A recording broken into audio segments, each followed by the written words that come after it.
Olá, olá! Tudo bem com vocês, amigos estelares? Aqui é Marta Uesch, Juliana Lustosa, Débora Desotti. E nós estamos no nosso episódio 23 com Márcio Israel Larsen. Seja bem-vindo, Márcio. Tudo bem com você? Obrigado, gente. Ele que ministrou muitos cursos de teosofia e tarosofia, né? E também tem... Gente, é engraçado como ser estelar não gosta de fazer uma coisa só. E ele mistura tudo de um jeito que é só um jeito dele, né? Vamos descobrir tudo Vamos hoje. descobrir tudo isso, porque né, tem teosofia, tasofia, tem música, tem CD de vinil.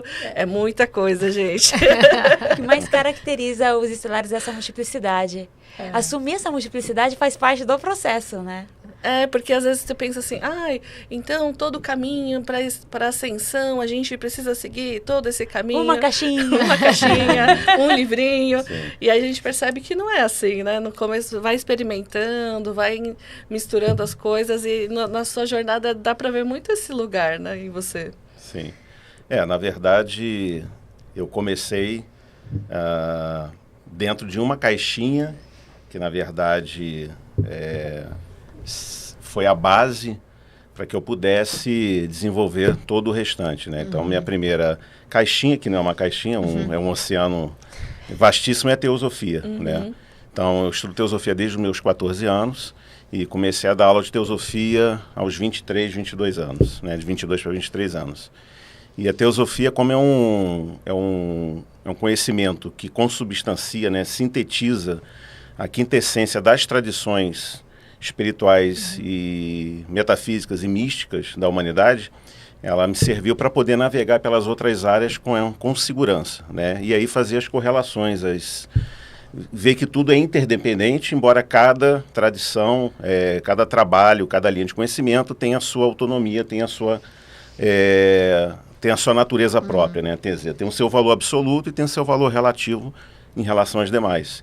A foto Kirlian, a Kirliangrafia, né, como foi mencionado aí na abertura, eu trabalhei por 10 anos, né, trabalhei de 1994 a 2003, 2004, e foi basicamente a minha porta de entrada para a vida pública, porque a teosofia até então eram pequenos grupos que se formavam, eu dava palestras e eram grupos que se formavam no privado, normalmente na casa das pessoas.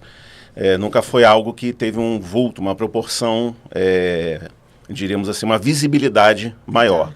Já a Kirliangrafia não. Comecei a participar de programas, né, para apresentar o que é a foto Kirlian, né, e fazer palestra, participar de eventos, de simpósios, seminários de parapsicologia.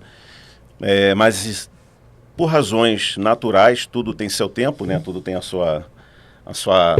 seu prazo de validade. Sim. Até por questões técnicas e tecnológicas, eu fui largando a foto Kirlian, porque a foto Kirlian, mesmo hoje, quem trabalha depende do método que foi criado lá nos anos 60, tá? Que é usar um filme, uma película fotográfica comum, fotográfico comum, a revelação tradicional.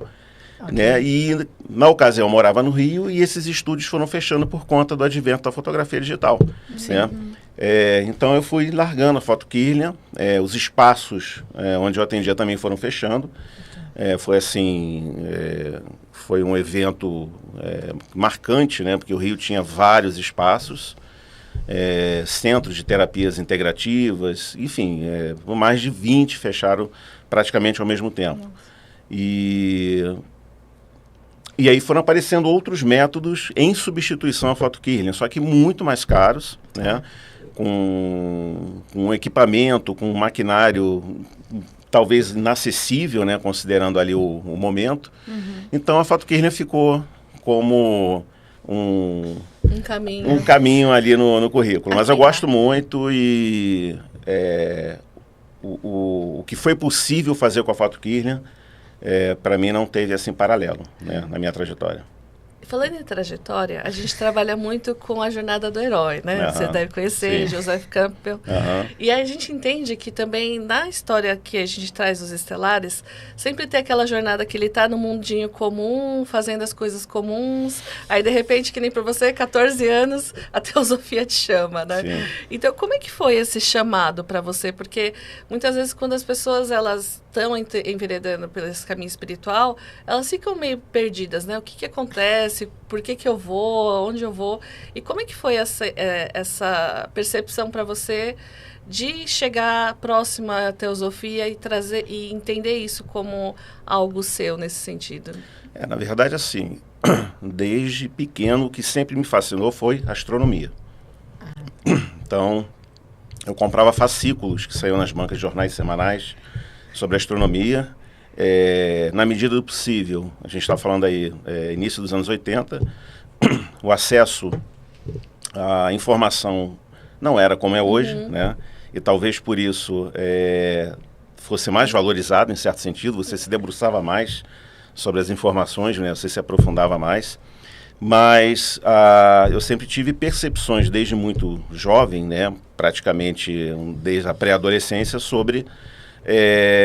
tinha questionamentos sobre né, a nossa posição, nosso papel nessa trama toda, enfim.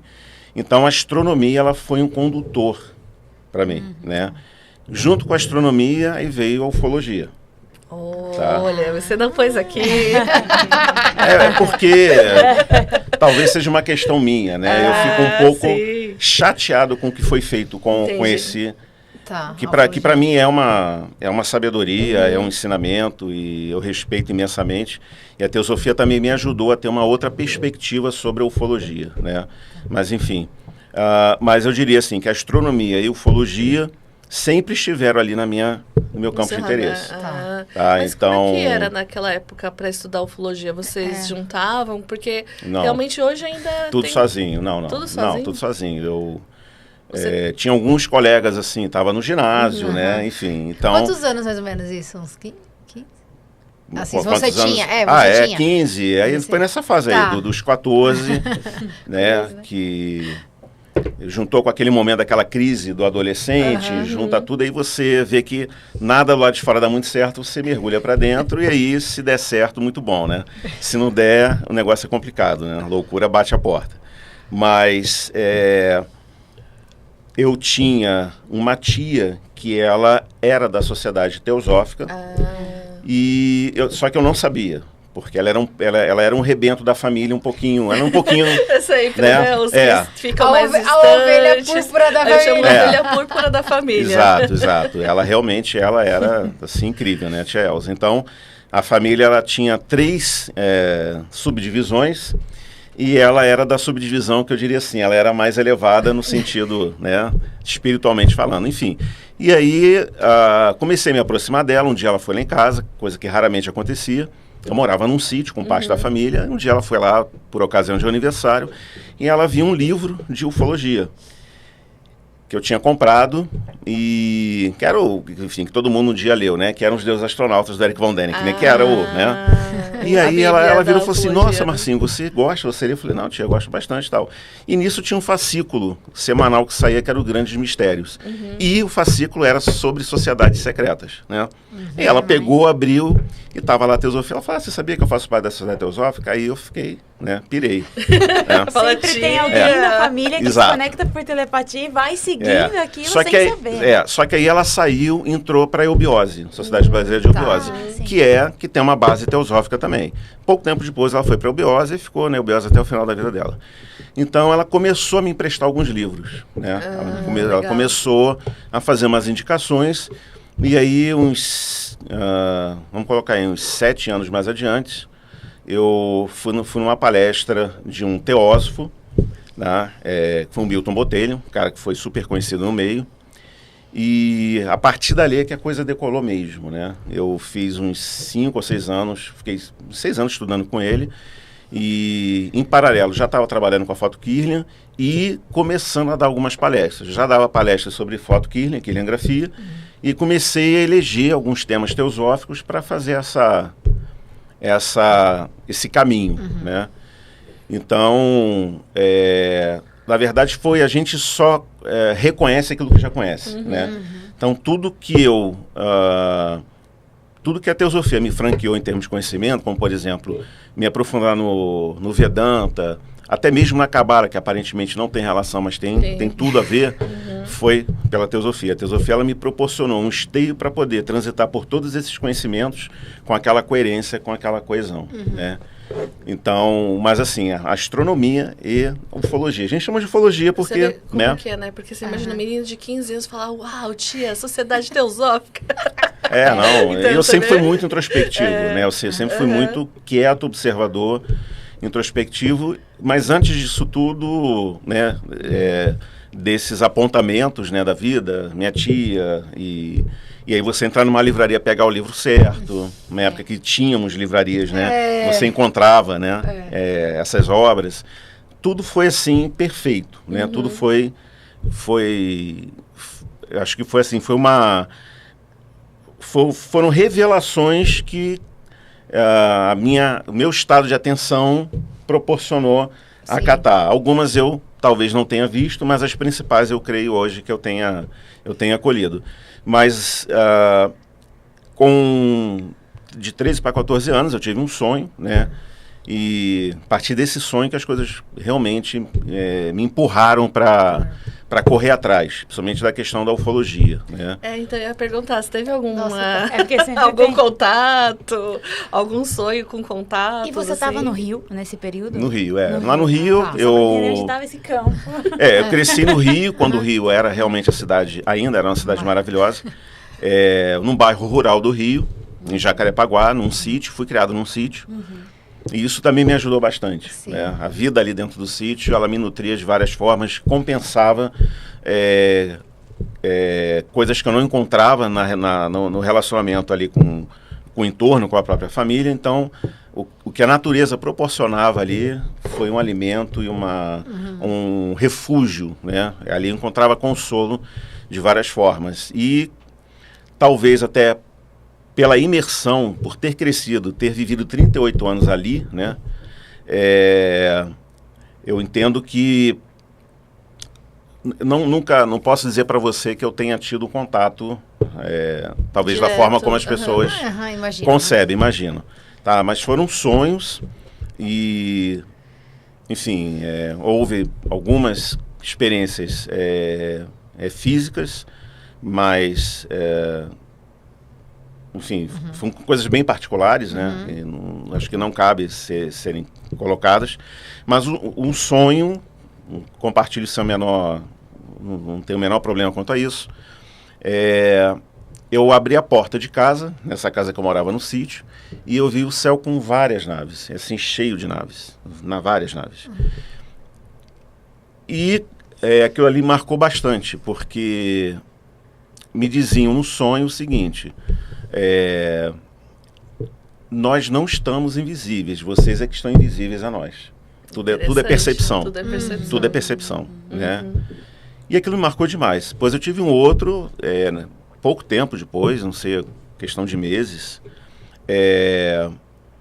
muito semelhante, em que eu sonhava que eu estava dentro de casa, eu e minha mãe, né? E aí apagava a luz, dava um blackout, e aí, isso num sonho. Eu saía, abria a porta...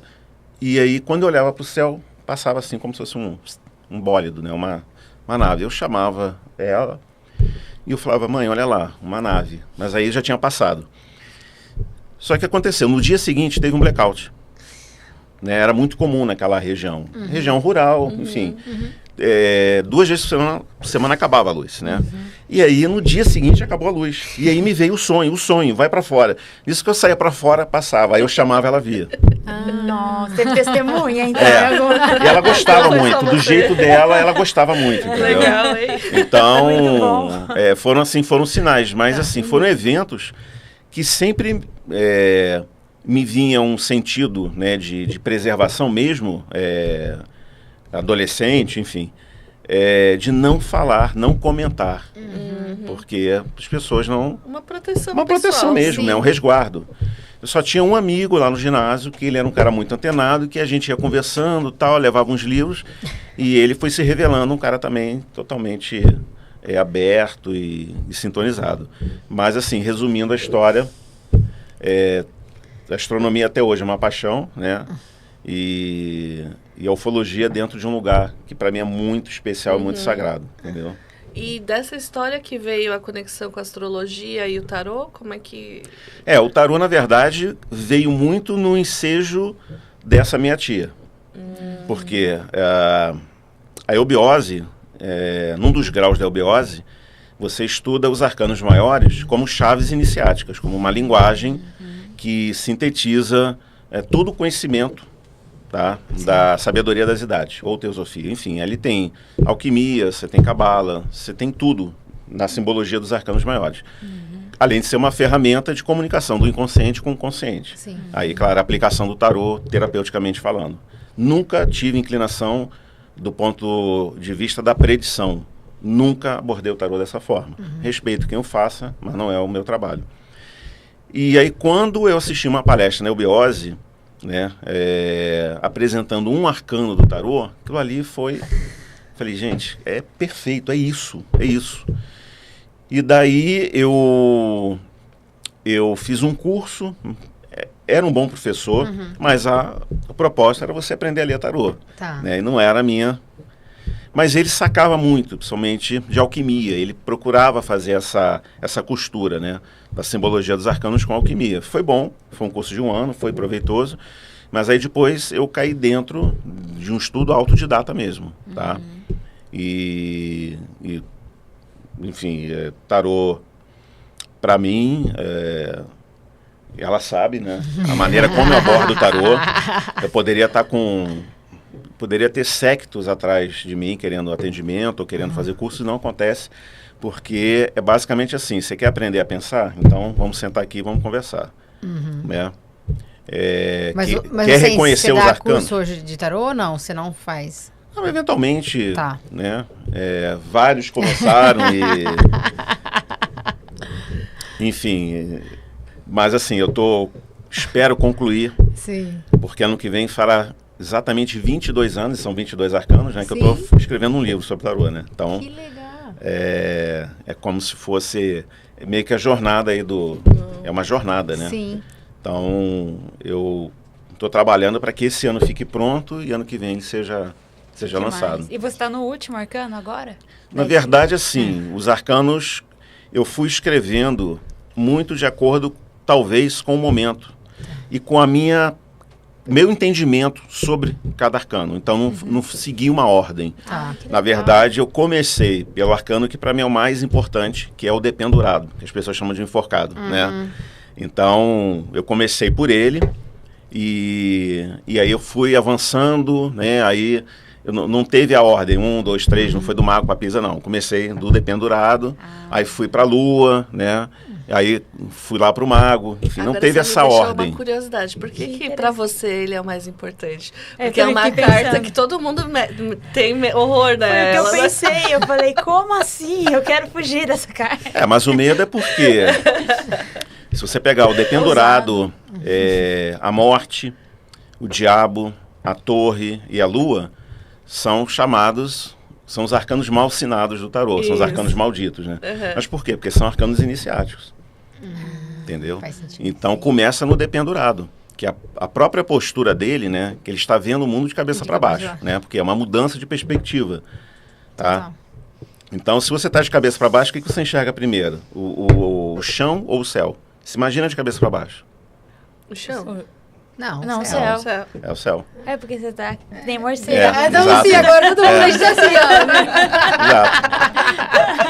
Você começa a ver da causa para o efeito, entendeu? Olha, Então, que legal, e na postura, né, sensacional. quando a gente olha as representações mais tradicionais, né, o Marcelle, o tarô de Waite, mas praticamente quase todos, ele aparece com os braços para trás e formando um triângulo com a cabeça, né, e a perna forma um 4, tá, as pernas, né, ela forma um 4. Então, aí é o número 7, né. Então, esse triângulo, geralmente, ele está para cima e o 4, que é o cubo, está embaixo, que é o templo humano, que é aquele símbolo, né, o triângulo e o cubo embaixo, né? Só que ali está ao contrário, por quê? Ele está começando a trazer o espírito, quer dizer, ele está fazendo um trabalho ali alquímico, né? Ele está trazendo a consciência da causa do espírito para a forma e elevando a forma ao espírito. E isso é um sacrifício, inicialmente. É uma postura que ele pode talvez recusar, e por isso é um arcano associado à dor. Tá. Entendeu? Porque não é uma decisão do ego, é uma decisão do eu, da alma, né?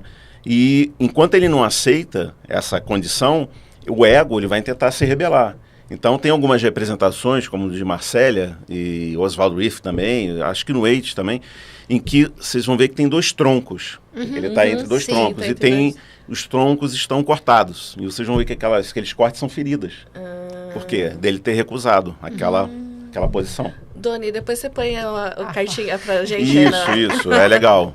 Eu ia trazer, inclusive, acabei esquecendo. Mas, e tem um outro detalhe também. Os bolsos, por ele estar de cabeça para baixo, tudo que está dentro dos bolsos cai. Aí tem a associação do arcano com perda. Da perda financeira. Entendeu? Só que ali não é isso. Né? Quando você pega do ponto de vista iniciático, ele só vai reter aquilo que é essencial.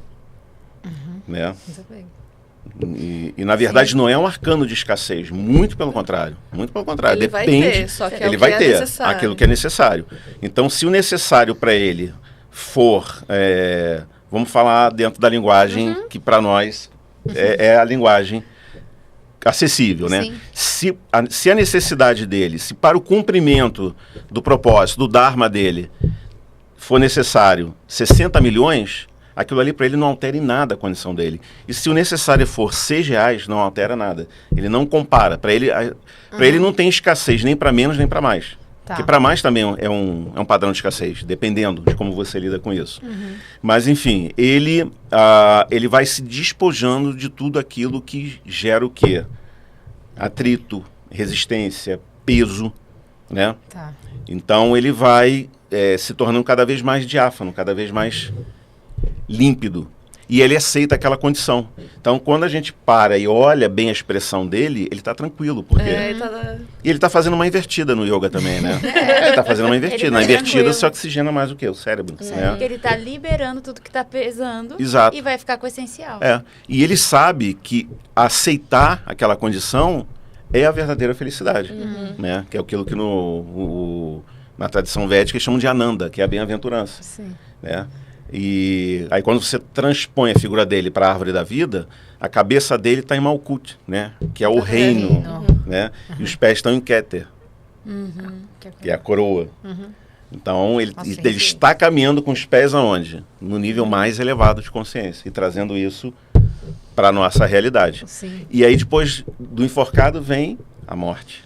Quer dizer, ele tem que passar por aquela condição para chegar à morte e renascer na temperança, que é quando ele aparece com as asas.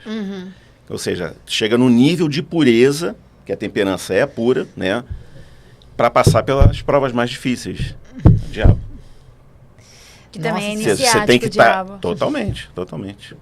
Nossa, que sensacional. Absolutamente. Ele só deu uma introduçãozinha do livro dele de 22 capítulos. Dá pra sair. 22 anos. 22 anos. 22 anos. Quando que você tem de lançar? Esse ano ou ano que vem? Não, eu quero concluir esse ano. Porque ano que vem que eu tava fazendo as contas. É ano que vem que faz 22 anos. Aí quero lançar ano que vem. Você pode vir no então podcast, fica isso, a gente tá claro, só um spoilerzinho.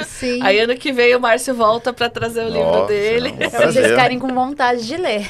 Prazer. E aliás, quem tá assistindo aí, coloca aí nos comentários, né? Algum arcano que você identificou, algum insight que você teve, porque eu tive vários insights, arrepiei aqui com essa explicação do Márcio. O que te inspirou, Ju? Não, assim, porque às vezes a gente fica preso, né, num ponto de vista, e a gente tava conversando sobre isso esses dias. Quanto a gente é convidado a... E se tudo que eu aprendi fosse... E se fosse ao contrário de tudo que eu aprendi? Então, quando você estava falando do enforcado, veio exatamente isso, né? Olhar primeiro... Estou olhando de cabeça para baixo. O que eu vejo? Então, e se eu me permitir ter uma outra perspectiva das coisas? Exato. Né? Porque aí eu saio desse padrão, saio dessa questão toda que a gente fica preso, né? De paradigmas, enfim, de crenças e tal. E eu sou apaixonada pelos ensinamentos do tarô aqui. Eu já põe hashtag curso com Márcio que eu já vou nessa. Me deu muita vontade também. A gente gosta. Não, é uma jornada mesmo, né? Sim. E essa questão da mudança de perspectiva, se a gente se soubermos, né, fazer uma releitura de alguns ditos que se tornaram malditos no decorrer do tempo, como, por exemplo, dar a outra face, não é necessariamente você levar um tapa, é você ouvir o que o outro tem a falar, entendeu? Olho por olho, dente por dente, é ver como o outro vê, e dente, é provar como o outro prova. Entendeu? E só nessa posição, quando você é colocado nessa posição, que você se desegoifica e aí consegue realmente, né, estar preparado para receber o verdadeiro ensinamento, que é uma condição de ter energia, vontade para suportar o que vem do infinito para o finito, que vem do maior para o menor. Não é do menor, a gente está o tempo todo querendo... E é o oposto, né? E isso requer muita vontade. Só que para a visão ainda condicionada, ferrada, né, às leis aqui desse mundo, essa pessoa ela pode se revelar como sendo uma pessoa fraca, passiva, né, covarde, porque não está no mundo, né? Submissa, né? E quando é o contrário, né? O Krishnamurti dizia, é preciso muita energia para poder ouvir. Né? E é o que a gente não sabe. O enforcado, ele é forçosamente, no começo ele é forçosamente colocado nessa posição. Entendeu? Caraca, gostei. E é interessante a sincronicidade. A gente estava falando sobre o que é essencial. Que eu estava gravando a próxima interpretação do céu, e essa mudança de Saturno em Peixes, que agora entra na astrologia aqui, que você também é astrólogo, a sua percepção. Porque Saturno está entrando em Áries. Então, tem uma mudança de karmas, e Saturno vai ficar em conjunção com Netuno. Né? Então, você tem a ordem de Saturno com Netuno, a espiritualidade. E aí, eu estava refletindo sobre essa conjunção da essencialidade, de fazermos escolhas conscientes do que é essencial. Perfeito. E falando disso no final de semana. Não, segunda-feira. E aí, você traz toda essa reflexão do enforcado de um lugar que eu não tinha percebido. Então, achei sensacional, assim, as sincronicidades, né? E que tem a ver... Depois me fala a sua opinião. Como que você percebe esse aspecto de Saturno? Não, esse gancho aí, nessa informação, né, sobre esse cenário astrológico é muito pertinente. Por quê? A linha da astrologia que eu trabalho é chamada Astrologia da Alma, que ela é baseada nos 7 raios. Tá? Um ensinamento que veio ao mundo através de uma teósofa norte-americana chamada Alice Bailey. E você preserva os mesmos elementos, você não altera nada na astrologia tradicional em termos de planetas. Você só vai acrescentar 2, um chamado Vulcano e a Terra. A Terra, na astrologia tradicional, é um erro tremendo não ser incluído, porque é o mais importante dos planetas, porque é onde nós vivemos. Pois é. Né? E isso, para mim, é uma coisa que não casa, porque a astrologia tradicional ela não inclui a Terra. Né? Mas, enfim, então ela vai incluir Vulcano e inclui a Terra. Então, o que acontece? Saturno, na astrologia da alma, é um dos 7 planetas sagrados. E ele manifesta para o Sistema Solar a qualidade do 3º raio, que é o raio do Espírito Santo, é o raio da síntese e da lei de economia. Tá? E aí, se você coloca Saturno em Áries, que tem essa índole impulsiva, né? Que aí tem a ação de Marte, que é toda essa coisa meio intempestuosa, meio passional, Saturno ele entra como um elemento de, como você falou, né? De disciplina, de ordem. Né? E também qualifica o impulso de Áries para que seja um impulso criador e um impulso intuitivo. Quer dizer, o impulso ariano é fundamental, porque é ele que abre caminho para tudo, entendeu? Tanto que na astrologia da alma, a alma evoluída em Áries não é regida mais por Marte, é por Mercúrio. Tanto que vocês podem observar, o ariano ele tem uma inteligência muito fora da curva. Entendeu? O ariano, quando ele consagra a vida dele para o campo intelectual, a inteligência dele é muito fora da curva. Entendeu? Ele não tem tempo de aprendizado. Ele bateu, ele já sabe o que é. Ele já traz sabe. Uma sabedoria já. Ele traz. Porque é um impulso qualificado por Mercúrio. E aí o Marte vai servir ao Mercúrio. Entendeu? Então, mas assim, falando em termos de humanidade, né, de crenças e condicionamentos seculares, milenares, é uma pancada, é meio que um enforcado, porque um dos arcanos que rege o enforcado é Saturno. Pois é, me veio muito isso. E Netuno, os dois. Nada é por acaso, os né? dois. Sensacional. E a forma de Saturno é a foice, olhar né? Pra isso. O símbolo de Saturno é a foice. Ou seja, vai tirar tudo que for excessivo, que é impeditivo, que gera peso, que gera limitação para a atividade do espírito. Olha que tá rolando uma iniciação da humanidade aí. Isso aí. Sim, acho que até é um entretempo, né? Existe uma questão aí que tá ligado com esse despertar da consciência. Sim. E toda atenção é pouca, né? Toda atenção é pouca. Eu tenho percebido isso, a gente tem conversado sobre essa questão de estar presente. E a gente viu que você é do Rio, e aí só que você tem uma jornada que vai para vários lugares, né? É eu e ela, né? Isso. Aí eu ia perguntar para você, como é que é essa história de quando entra a caixa e vocês começam uma jornada por várias cidades? Não, um dos meus apelidos antigamente era Múmia Paralítica, né? Porque eu vi até pelo mapa aí, né? Eu sou fixo, totalmente fixo, né? Leão, escorpião, do Intor, fixo toda a vida. Mas quando eu conheci a minha adorável esposa, ela sagitariana mutável, né? A cigana. Gente, do próximo episódio, hein? Prepare-se para... Aí foram mudanças, né? A gente até perdeu a conta. Ela já estava acostumada. Eu, né?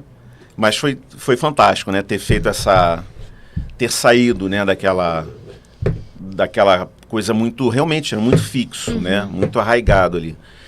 Mas a gente sempre quis sair do Rio, né? Então a gente fez uma jornada. A gente saiu do Rio capital, fomos para Petrópolis, que é perto do Rio, mas já é uma mudança considerável.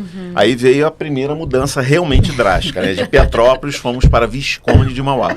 Uau! Ou seja, a bolha... Já começou a mudar, né? A bolha, a terra dos sequelados, né? O movimento começou dos netunianos. E que foi maravilhoso. Nós fomos em plena pandemia. E nessa ocasião nós abrimos a primeira Arca, que é a loja que nós temos, né? Foi em Visconde de Mauá, que é um lugar que eu tenho uma gratidão absurda. Lá que nós abrimos. De todo lá o foi o nascimento da Arca, então. Isso, lá foi o nascimento da Arca. E foi realmente muito...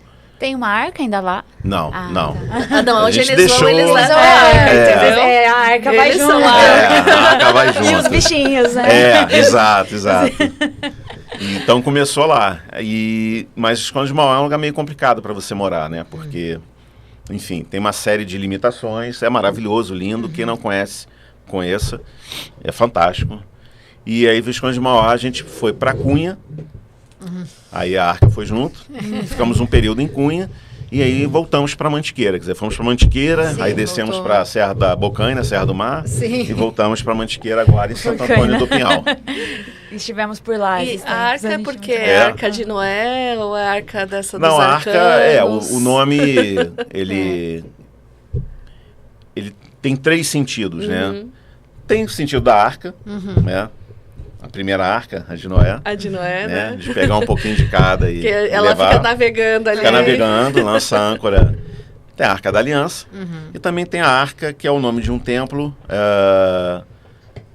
que faz parte de uma história de um livro chamado Livro de Mirdad. Quem não conhece esse livro, conheça. Tá? É um livro fantástico. Então, o nome foi pensado nesses 3 símbolos, né? Mas... que é uma realidade, que foram realidades, né? E a Arca, ela procura pegar um pouquinho de cada do melhor. A literatura da Arca é focada, tá? É para esse caminho da espiritualidade. Tem livros de realismo fantástico, porque também tem tudo a ver, né? Tem muita coisa do Tolkien, tem quase toda a obra do Tolkien lá, mas é voltada para a Cabala, para a Teosofia, para a psicologia junguiana. A gente tem toda a obra do Jung, livro vermelho, livro negro, tudo do Jung. E tem a parte da música. Tá? A gente trabalha com discos de vinil, com equipamentos de som antigo, e é um dos carros-chefes da loja, né? A loja ficou hoje ela é muito conhecida por conta desse lado da música. Me fala uma coisa, existe a diferença do som entre esse som digital e porque o pessoal ainda procura vinil? A diferença é absurda. É porque assim, tem um público que procura pela moda. Então, a pessoa ela compra aqueles toca-discos que você vê muito no Mercado Livre, de 400, 500 reais, aquelas maletinhas, que é bonitinho, mas o som é péssimo. E além de... também estraga o vinil. Tanto que o apelido deles é vinil killers, né? São matadores de vinil. Porque realmente acaba com o vinil. Ele risca. São charmosos mesmo, né? São bonitinhos. Decoração também, pessoal usa, assim. Para você escutar um vinil ruim, em mau estado, ele é bom. Agora, se você for comprar um vinil novo para tocar ali, você está literalmente arranhando o seu dinheiro. porque é bem ruim. Então, e tem, enfim, tem um pouco desse público, né? Que é cool, é legal, né? Mas não sabe necessariamente o que está... E só vai perdendo o vinilzinho dele ali, né?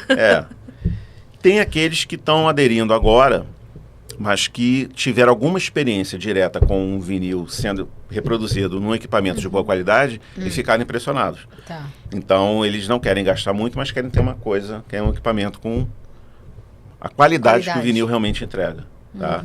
E largando o digital. Porque quando faz a comparação, claro que hoje você tem streamings de música que a qualidade é espetacular. Sim. Tem. Mas não equipara. Tá, o vinil. Às vezes não é nem questão do som, o rito mesmo. A pessoa ela saber o que é pegar o disco, ouvir as faixas na ordem, tudo aquilo ali tem um sentido. Porque a capa foi feita daquela forma, é um todo, entendeu? Sim. É uma experiência que ela não é somente auditiva, ela também tem algo, tem uma coisa muito sinestésica de você pegar o disco. Então tem álbuns que a capa abre em 2, abre em 3, entendeu? Tem um todo ali. Um ritual, quando eles né? fazem um ritual, é um rito. Levantar, virar o lado do disco, entendeu? E na loja é muito bacana quando você pega adolescentes e pegam crianças que nunca viram. Porque não precisa virar. Não, e até pessoas já assim na faixa dos 30 anos que ficam surpresas. Ih, tem que virar. Aí a pessoa fala, então essa expressão vira o disco, né? Vira o disco, né? Porque tem que virar. Então... e tem o público saudosista que tinha, né, e que vendeu tudo, deu tal, e que hoje quer recuperar. E eu acho legal, gente, porque o projeto da Arca é uma coisa meio taurina também, né? Porque além de... Muito. Né? Além de você ter uma boa leitura, uma boa música, um bom vinho um café. E uma boa comida, né? Um bom café. Então, isso. Você vai lá para ter uma experiência mesmo, conversar com o Márcio. Dá vontade de ir nesse café. Como que tá a agenda cultural dele, de shows? Por enquanto tá 0. Tá. Por então enquanto... assim que você atualizar a agenda... Não, mas aqui a gente acontece cocriações nesse podcast. Tudo acontece aqui, de repente você já sai com essa agenda pronta. A gente tá... Ou se você quiser também fazer alguma coisa cultural com o Márcio lá em Santo Antônio, lá dá uma conversadinha com ele. Sim, não, a gente tá com um plano de começar a fazer palestras, encontros, né? Eventualmente chamar algumas pessoas para fazer algumas apresentações de música celta. A gente tem um pessoal que é... A questão assim é o espaço e tentar organizar isso de um modo que a loja possa comportar. Né? Eu tava pensando agora, como a gente vai lançar em junho, Dia dos Namorados, você quer sair do circuito Campos do Jordão, vai lá em Santo Antônio do Pinhal. Vai Santo Antônio, vai. Que inclusive hoje já é uma tendência. Sim. Porque Campos saturou muito. Tá saturada além de já, né? estar muito caro. Campos se tornou uma cidade um pouco... Tanto que quem vai a Campos do Jordão e vai a Santo Antônio em seguida, fala, cara, eu não volto mais em Campos, eu vou ficar por aqui. São duas cidades que são apaixonantes. Santo Antônio e São Bento do Sapucaí. Sim. Ainda tem Sapucaí e Mirim, que fica entre as duas. São cidades que a gente brinca, né? São meio que irmãs, né? São Bento é mais rural, ela tem uma coisa mais bucólica, a natureza é assim, estonteante. Santo Antônio, embora muito pequenininha, ela tem uma vida mais pungente, ela é mais efervescente. Sim. Entendeu? Daí você quer fazer uma coisa legal, ó, leva a namorada para um café. Não, lá é a cidade dos casais, né? Sim, não, cidade dos casais. Direto. Aproveitar o friozinho. Aí vem lá. E agora começa a temporada, né? Por causa do frio. Um vinil com a namorada. Exato. Muito bom. As namoradas gostam de comprar vinis para os namorados. Né? Fica a dica. Né? Muito bom. Lembrei, eu ia fazer uma pergunta. Você está falando da questão da qualidade do som, né? Uhum. E tem uma questão vibracional também que muda? Você sabe disso ou não? Por exemplo, eu escutar um vinil, tem uma vibração, uma frequência. Eu escutar um streaming, por exemplo, também tem isso? Você sabe ou não? Olha, o streaming, quase sempre você escuta online. Sim. Você depende da rede. Da internet. Então, isso já é um ponto, fator. Né? É um ponto. Vinil, você está escutando ele...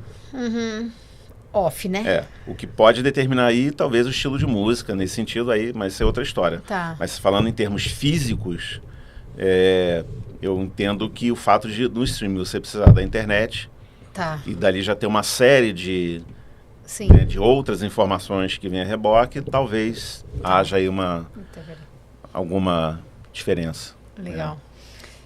E, Márcio, quem tiver interesse de ter um atendimento com você, individual, você atende na livraria também? Tem um espaço lá no fundo, assim, de atendimento terapêutico? Quem quiser leitura de tarô com você? Não, o tarô dá para atender na livraria, porque ela são 2 pavimentos, né? E dá para atender tranquilamente, online também. Online também. Gente, põe a hashtag Márcio faça o curso do tarô. Esse livro aí já é um chamado. Quanto mais comentário, mais incentivo. Ó, já tem aqui. Incentivo, né, para trazer o curso de tarô do Márcio. É verdade, nossa, quanta coisa. Eu tava pensando aqui. E como é que é pra você, assim, olhar toda a sua trajetória hoje? Como é que você costura tudo isso, assim, né? Porque a gente vê a nossa jornada e a gente fala muito de ligar os pontos, né? Que é o lance do Steve Jobs ali. Hoje, quando você olha pra trás, assim, como que você vê essa jornada, assim? Quais são os pontos que, sei lá, 1, 2 pontos que foram muito marcantes pra você da sua jornada também? Você consegue? Eu sei, eu ultimamente tenho uma pergunta bem pertinente, né? Porque ultimamente eu tenho feito essa análise, né? E eu só tenho, assim, a única coisa que eu sinto é uma gratidão incomensurável por tudo. Para mim, foi tudo certo no momento certo, mas 3 pontos, eu poderia citar 3 pontos, né? Foi talvez esse sonho, né? Vamos botar 4 para ser justo, né? Minha tia, esse meu amigo Teósofo, o Milton, né, que já passou, e o meu casamento, né? São os 4 marcos. Não tenho... assim, é um pouco delicado, né? Porque se a gente for fazer uma análise mais minuciosa, poderia colocar aí pelo menos uns 10, né? Sim. Mas, inclusive alguns deslizes, né? Algumas derrapadas, algumas decisões, algumas escolhas que eu sabia que eu estava... que eu poderia, no momento que eu estava fazendo, não fazer, entendeu? E ainda assim eu fiz, né? E depois, né, ficou claro que não era, que foi meio que tipo assim, ó. Tá agora vendo? tem que arrumar, né? Queimou 4, queimou 5 anos aí. Agora fica atento de novo, fica esperto, né?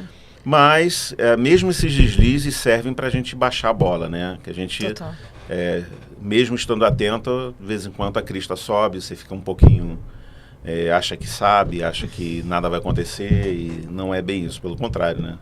A gente está muito mais vulnerável do que a pessoa que ainda está de alguma forma meio sonambúlica, né? Que ainda não despertou para algumas questões mínimas aí do caminho, né? E não é um comentário aqui de forma alguma, não estou desmerecendo nada, cada um está onde está e todos chegarão, né? Sim. Como disse o mestre, né?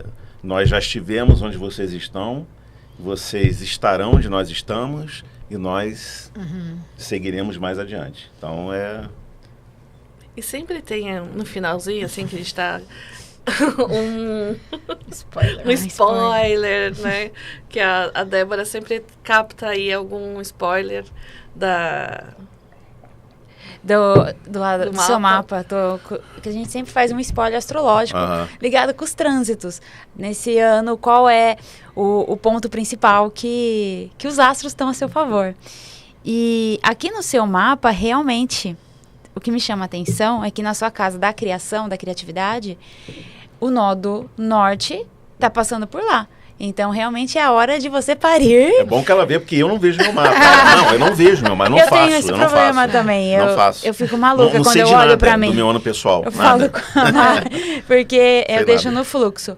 Mas na casa das criações, onde você também pode fazer suas criações, o nodo norte, que é a missão de alma, tá passando por lá.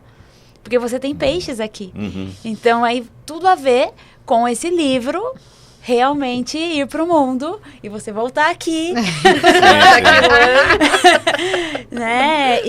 E Saturno em Áries está entrando na sua casa do trabalho também. Da rotina, você estruturando projetos que já estavam no plano das ideias. Inclusive, dá para falar, né? Vai sair um livro, talvez junho ou julho. Só que é uma tiragem limitada de 20 cópias, tá?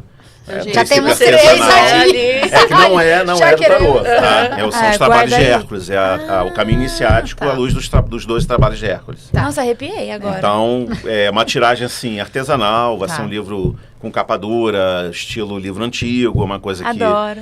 E aí depois, talvez, né, quem sabe, ele saia pelas vias normais. Gente, já tá? coloca mas também aí. Eu quero para aumentar aí. Deixa reservado. Vou deixar um aqui no meio do seu Avisa a gente a data do lançamento, que aí a gente aproveita para conhecer Santo Antônio. Já aproveita para Santo Antônio cobrir o lançamento. Faz um podcast itinerante, né? Que a gente faz um podcast itinerante, adorei. Já tô me vendo. Essa é uma boa ideia. Podcast itinerante é legal. E o que você falaria hoje para quem está te ouvindo, está assistindo, está falando, gente, o que está acontecendo? Está perdido no mundo? E um recadinho que você quiser falar para as pessoas também.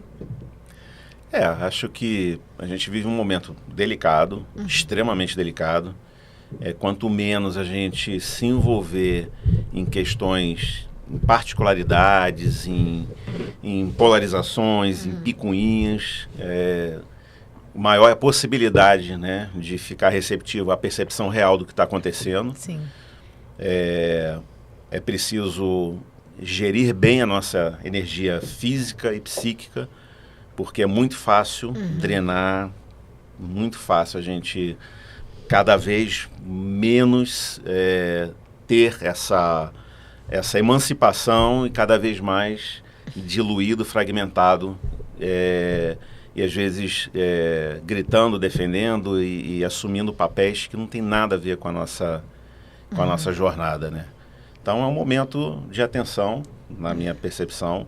Não pode superestimar e nem subestimar, né? Sim. Os players dessa história. O ideal mesmo é pegar a figura do triângulo, né? Ficar no caminho do meio, mas não ali na base, né? Tem que ficar lá no vértice. Se você ficar na base, você está na linha de tiro dos dois lados. Então vai para o vértice e veja os caminhos, veja aquilo que possa te favorecer, fornecer as ferramentas para ir para esse vértice, né? Estando aqui, cumprindo as responsabilidades no dia a dia, mas não pertencendo, né? Que é muito bom. Eu percebo muito isso. Para ir para o vértice, o primeiro passo é exatamente isso que você falou, de sair das polarizações. O tanto que as polarizações prendem na base. E aí você não sai. O que eu mais vejo hoje é isso, né? Então, muito, muito relevante. E para achar você lá em Santo Antônio, nas redes sociais, como que a gente acha você? Não, tem o Instagram da Arca, tá? Que é a Arca SAP. Lá tá bem bacana, a gente está fazendo um trabalho bem interessante. E em breve a gente realmente, agora com uma loja mais estruturada, né? Com uma loja que realmente comporta organizar né? Eventos, a gente vai começar a promover palestras e eventos voltados para os ensinamentos, né? A nossa proposta é o que falta na Arca, né? Agora talvez assim, ela veio principalmente para isso, né? Ali é bom você ser o curador dos livros, saber oferecer um livro, um disco e tal, mas o melhor é quando são deixas para você passar outras coisas, né? Legal. Esse é o...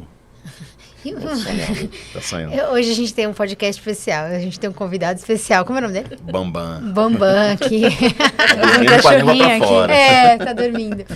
Me veio uma pergunta, eu sei que a gente tá encerrando, mas enfim. Santo Antônio do Piá é uma cidade muito pequena, né? Sim. Nem sei quantos mil habitantes tem. 7 mil. 7 mil, pequena. 7 mil. O porquê da escolha dessa cidade? Você pode compartilhar? Tem alguma coisa específica? Porque é um projeto tão lindo, né? Se a gente pensa, geralmente eles estão em cidades maiores. E eu acho que é importante estar em cidade menor mesmo, que é mais, né, mais pitoresca, assim. Em cidades maiores, certamente ela desapareceria. Entendeu? E a região, essa região da Mantiqueira, ela é muito próspera. Sim. Tá? Então você tem uma procura. Tá. Por exemplo, várias pessoas saem de São Paulo, saem de Santos. São José dos Campos, porque está ali na base. Taubaté são cidades que são muito próximas. Né? Mas até Rio. Tá. Pessoas que inicialmente procuram essa região por lazer. Mas volta segunda vez, terceira vez e já fala, pô, eu quero morar aqui. Tá. Entendeu? Por quê? Porque é uma região, além de belíssima, ela tem uma qualidade de vida muito acima da média. Sim. Ela é próspera, sim, tá? Em todos os sentidos, não é só prosperidade financeira, é prosperidade por ter uma natureza privilegiada, por ser um lugar tranquilo, tá? E você tem relativas facilidades, mesmo você estando morando no interior, você está próximo do vale, você tem acesso às principais cidades. Então, a Arca foi para um lugar muito menor que é Visconde de Mauá. Sim. Visconde de Mauá é um vilarejo com 3 mil. A região toda tem 3 mil habitantes, entendeu? Só que a pegada do público que frequentava tinha a ver com a Arca. Sim. Entendeu? Entendi. Em Santo Antônio do Pinhal, o fluxo de turismo é muito alto. Porque é uma cidade de passagem, ela é destino e passagem. Tá. Entendeu? Então, a proximidade com o Campos do Jordão também é interessante. Sim. E, sobretudo, porque a gente adora a região. Entendeu? E ela se destaca. Para você ver, Santo Antônio do Pinhal tem 7 mil habitantes. Tem 2 livrarias. Tem uma outra livraria lá. Que legal. É uma livraria pioneira ali na região. Sim. Só que ela trabalha num segmento totalmente diferente do nosso. Tá. Então, não competem entre si. Então, já ouvi, né, declarações, assim, de pessoas chocadas. Tipo, cara, eu moro numa cidade com 300 mil habitantes. Não tem uma livraria. Aqui tem 2. Entendeu? Então ela começa a se notabilizar por conta disso. E Então, por exemplo, região de Monteiro Lobato, tem muita tem, coisa exato. ligada São à Francisco Xavier, né? isso. E teve recentemente lá em Santo Antônio a Flima, que é a Feira Literária da Mantiqueira, então que é um muito evento ligado à assim que literatura. liga, né, chama pessoas praticamente do Brasil todo, né? Então é uma cidade que ela tem um brilho, ela tem um diferencial. Não só Santo Antônio, a região tem um diferencial, entendeu? É que eu acho legal, porque é uma das coisas que, com a internet, todo mundo achou que ia acabar, né? Sim. As livrarias. E ao contrário, como você tem e essa coisa do ritual mesmo, de você... Porque o livro faz você focar, gente. Todo mundo que tem TDAH não consegue focar, porque tá lendo no celular, né? Agora, vai pegar o livro, você tem que ler página a página. Não dá para dar um search lá. E até o final. Mia, me dá um resumo disso. Não tem nenhum Mia para resumir para você. Então, são tecnologias que eu acho que, por mais que tenha essas coisas, né, de transformação, ainda vão existir. E eu acho legal vocês trazerem isso, né? Por isso que, apesar de todo mundo achar que isso uma hora não vai existir, para mim eu acho o contrário. E é legal vocês trazerem um projeto assim nesse sentido. Já me falaram, teve acho que ela era de Curitiba, salvo engano, enfim, é uma super especialista em marketing, tendências, mercado. Ela falou, olha, o que vocês têm aqui vai ser a cereja do bolo. Acredito. Entendeu? Vai ser a cereja do bolo. Porque é o que as pessoas vão começar a procurar. Sim. Entendeu? Que existia, por exemplo, aqui em São Paulo, na Livraria Cultura, aqui na Paulista, e que hoje já está, mesmo aqui já está diluindo, então já estão desaparecendo essas livrarias, mas... É porque, assim, trabalhar com livro é missão, porque o livro ele não dá lucro, tá? Por exemplo, nossa loja não trabalha com consignação, tudo é comprado, só tem uma editora, para ser 2 editoras pequenas que deixam os livros lá em consignado. Fora isso, não tem, tá? É tudo comprado. A margem de lucro do livro, no máximo, é 35%. É muito pouco. Se você botar os encargos tudo, sobra 5%. E hoje em dia todo mundo sobe na Amazon e deixa vai na lá. Amazon, ali é que a concorrência é totalmente desleal, é um absurdo. Você, às vezes, como pessoa física, você paga mais barato comprando na Amazon do que eu, como CNPJ, comprando direto com a editora.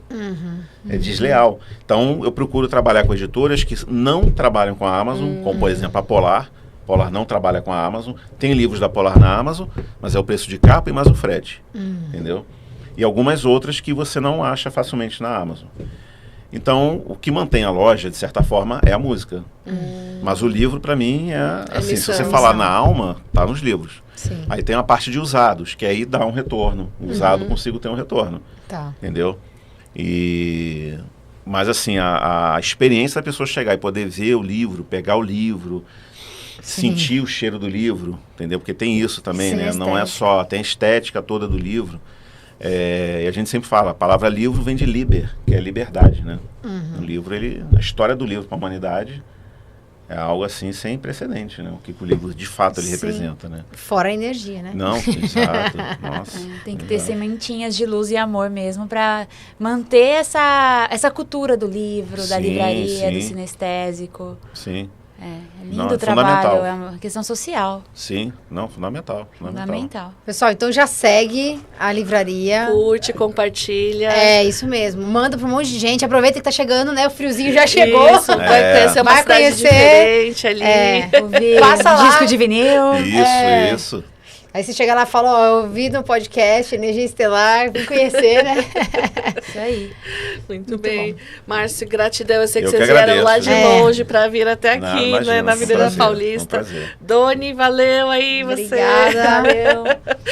Valeu, Ju, Valeu, Martinha, né? Muito bom estar com vocês. Pessoal, até o próximo podcast. Então, lembra, se inscreve no canal, curte, compartilha, comenta, coloca aqui hashtag Curso com Márcio de Tarô.